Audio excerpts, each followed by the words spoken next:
اس کتاب کا اتارا جانا اللہ کی طرف سے ہے جو غالب ہے، حکمت والا ہے۔ اے پیغمبر، ہم نے یہ کتاب تمہاری طرف سچائی کے ساتھ نازل کی ہے، تو اللہ کی عبادت کرو، یعنی اس کی عبادت کو شرک سے خالص کر کے۔ دیکھو، خالص عبادت اللہ ہی کے لیے زیبا ہے، اور جن لوگوں نے اس کے سوا اور دوست بنائے ہیں وہ کہتے ہیں کہ ہم ان کو اس لیے پوجتے ہیں کہ وہ ہم کو اللہ کا مقرب بنا دیں۔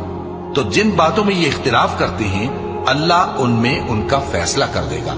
بے شک اللہ اس شخص کو جو جھوٹا ناشکرا ہے ہدایت نہیں دیتا۔ اگر اللہ کسی کو اپنا بیٹا بنانا چاہتا تو اپنی مخلوق میں سے جس کو چاہتا منتخب کر لیتا۔ وہ پاک ہے، وہی ہے اللہ جو اکیلا ہے، بڑا زبردست ہے۔